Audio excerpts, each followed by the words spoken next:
কি করো? এগুলো কি আনছো? এই যে বাজারে গেলাম, হাঁসের ডিম নিয়ে এলাম। কখন বাজারে গেছো আবার? কিছু বলো নাই, হুটহাট করে চলে যাও। আর কই গেছো? হাসা করি কও।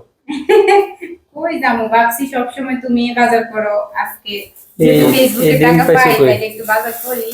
ও মাঝে মধ্যে করে টাকা তো বাজার করা লাগে না। ও নিজের টাকা দিয়ে বাজার করছো না? হ্যাঁ, মজা আছে না এটা?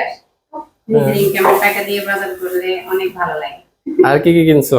এই যে ডিম আনছি, এগুলা অনেক দাম ডিমের, বুঝছো? এই হাঁসের ডিম গুলা এগুলা হচ্ছে 80 টাকা সাইডটা, আর এগুলো হচ্ছে 90 টাকাতে। 90 টাকার গুলো আনছে, ওগুলো একটু বড়, ছোট জিনিস আমার চোখে ভালো লাগে, ভালোই সেই তো। জন্য একটু বড় গুলো আনছি। আর এইগুলো আনছি 3 হালি 50 টাকা করে। কমছো তো, আগে 60 টাকা ছিল। 55 ছিল, উনি বলছে 50 টাকা রাখবে, পরে অনেক ঘুরে নিয়েছি তো সেই জন্য এটা রাখছে। আর এগুলা একজনে দেশি নিয়ে আসছে, পরে এগুলা কিনছিলাম। এগুলো কি?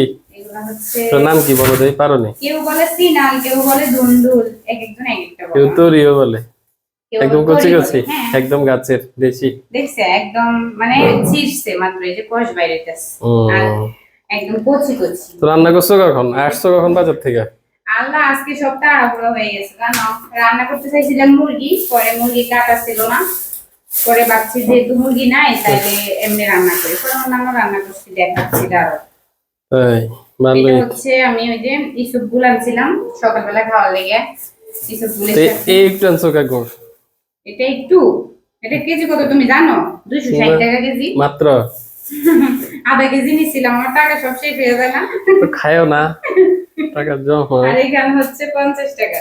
খোলাগুলো নিছো কা? এগুলো বালু থাকে। না, এগুলো অনেক ভালো গুলা, বুঝছো? যেগুলোর সাথে সুজি দেয় এগুলা পিওর। আর যেগুলোর সাথে একগুলা আছে চিকন চিকন পাতলা পাতলা, এগুলোর সাথে অনেক সুজি মিক্স করে। আর এগুলা আমি আনছি দেখি ভালো না, এমনি সত্যি ভালো। প্যাকেট প্যাকেট নিবে প্যাকেটের। প্যাকেটে অনেক সময় প্যাকেটের ভিতরে বাজে গুলা দেয়, না। এগুলাই যে একদম ভালো গুলা, দেখো কোনো সুজি টুজি মিক্স নাই, দেখছো? আচ্ছা তুমি আনছো তো আন সবটাই ভালো। ইসবগুলের ভিতরে সুজি দেয়, তুমি এটা জানো না? আগে দেখো। না জানি না, কি রান্না করছো? এগুলো কি? দাঁড়াই থাকো আর দোকানদারদের কাও জিনিস দিতে, তখন তখন দোকানদার জিনিস দেয়। আর এখন একটু বাজে কথা বলবো আমার।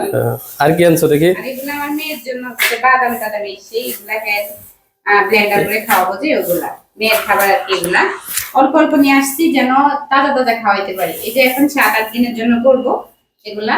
এখন এগুলা খাওয়াবো, 3 রকম বাদাম আর 1 রকম কিশমিশ। খেজুর আনতে সাথে? আচ্ছা, এই লোক যে আমাকে 700 টাকা নিল, আমি আর হিসাব করতে হইলো এত দাম কেমনে নিল। ক্যালকুলেটর একটা নাও, একটা ক্যালকুলেটর নিয়ে আসছো না? হিসাব করতে হিসাব করতে হইলো, দেখছো? আমার বাজার কেমন হয়েছে বলো? টুকিটাকি বাজার, তারপরে ভালো। মেয়ের ভালো হয়েছে। এটা দেখি। ও ভাত। আর এখানে হচ্ছে দুপুরের জন্য ভাত রান্না। আর এই মাছটা দেখো কত মজার একটা মাছ। খাইছো? অর্ধেক কি রান্না করতে খেয়ে ফেলছো নাকি? এই অভ্যাস আমার নাই, বুঝছো? আমি কখনো লবণও দেখি না, মাঝে মধ্যে মানে কালার দেখে বোঝা যায় মজা হয়েছে। আর এগুলো হচ্ছে চিংড়ি মাছ দিয়ে অল্প কয়টা আলু পাতা দিয়ে রান্না করছি। আলু ভাতা পাইছো কে আবার? আলু পাতা আমাদের কাজের খালা এনে দিয়ে গেছে। ওকে, ঠিক আছে। ওই খালা এনে দিয়ে গেছে কাজের পাতা, আর এটা আলু পাতা। ঠিক আছে, সবাই ভালো থাকবেন, আল্লাহ হাফেজ।